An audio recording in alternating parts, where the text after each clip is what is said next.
क्षमादेव, आपका ये उपहार भीतर तभी जाएगा जब आप मेरे सभी प्रश्नों के उत्तर दे देंगे।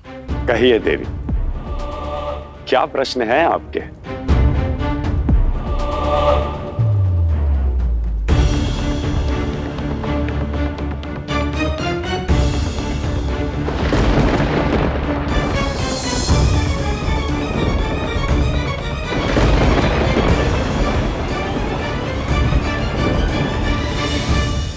पार्वती को महादेव के कारण एक श्राप मिला था। वो श्राप आपको स्मरण तो है ना?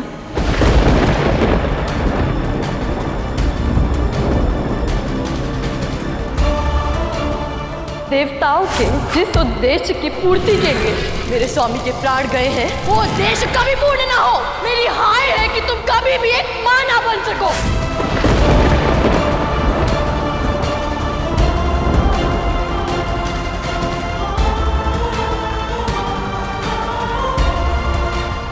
तो क्या आपके शिव मेरी पुत्री पर लगे इस श्राप के कलंक को मिटा सकते हैं?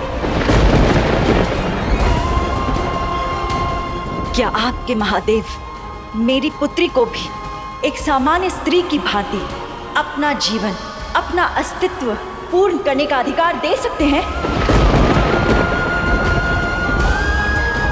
क्या मेरी पुत्री भी इस संसार की प्रत्येक स्त्री की भांति अपने मां बनने के इस स्वप्न को पूर्ण कर सकती है?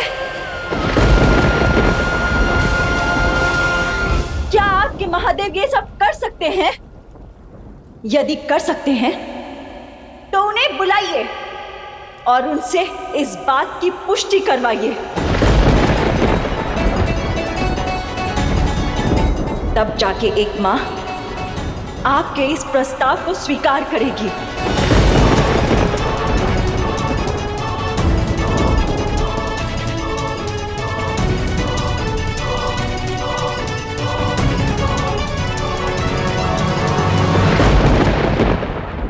मैना देवी, प्रेम में कैसी पुष्टि? पार्वती प्रेम करती है महादेव से।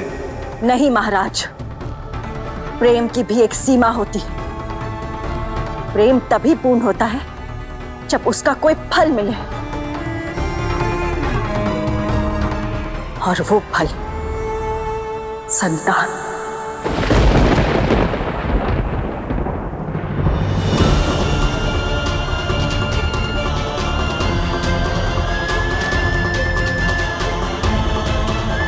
आप ही बताइए नारायण कि महादेव से विवाह के पश्चात क्या मेरी पुत्री पार्वती संतानवती बन पाएगी?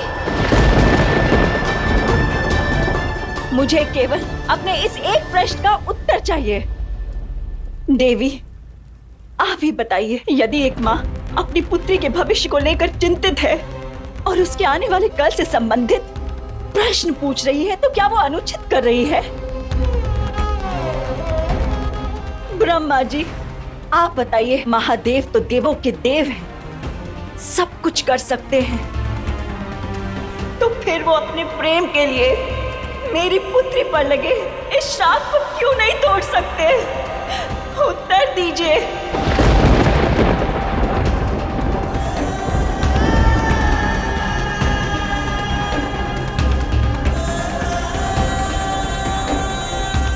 आप सब मुझे उत्तर क्यों नहीं दे रहे? उत्तर दीजिए। उचित कहा देवी, वो देवों के देव हैं, सब कुछ कर सकते हैं।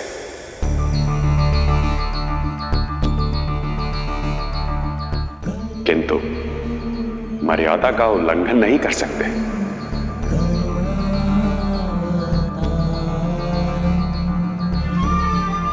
कामदेव की पत्नी रति ने महादेव के कारण पार्वती को श्राप दिया था, और महादेव स्वयं ही उनके श्राप की अवहेलना नहीं कर सकते।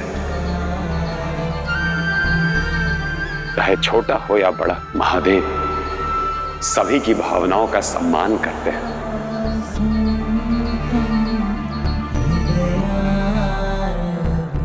इसलिए वो देवी रति के दिए हुए श्राप को निरस्त नहीं कर सकते। किंतु आप भूल रही हैं देवी, वो महादेव है, संपूर्ण संसार को अपनी संतान समझते हैं।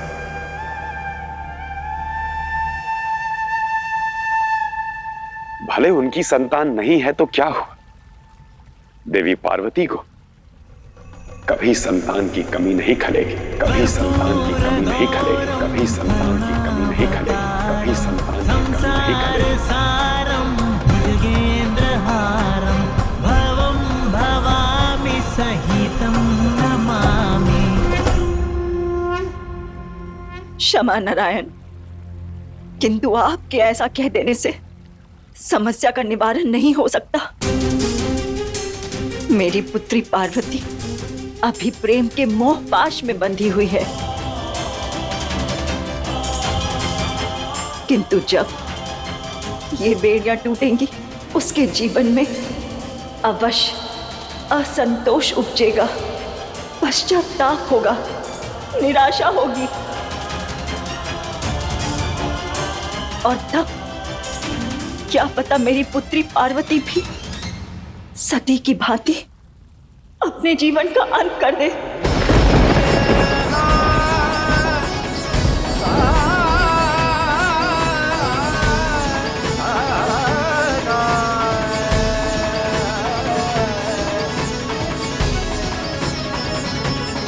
कदापि ऐसा नहीं होगा देवी। तो फिर सती ने ऐसा क्यों किया? क्यों नहीं रोका आप सबने उसे? आप ही तो थे ना वहां, क्यों उसे भस्म होने दिया आपने? और महादेव भी थे वहां, क्यों नहीं कुछ कर पाए वो?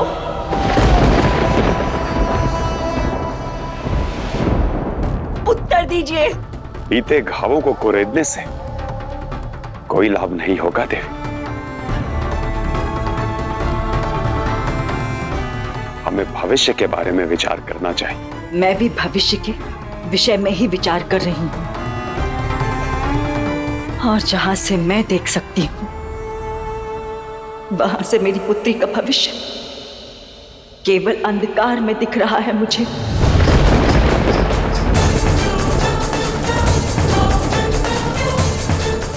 इसलिए एक मां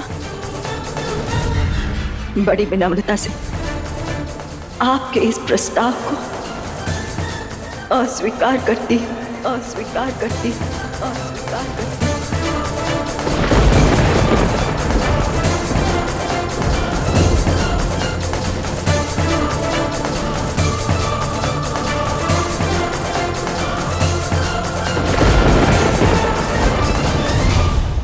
क्योंकि एक मां को उसकी पुत्री से जुड़े प्रश्नों का उत्तर स्वयं नारायण से भी नहीं मिला।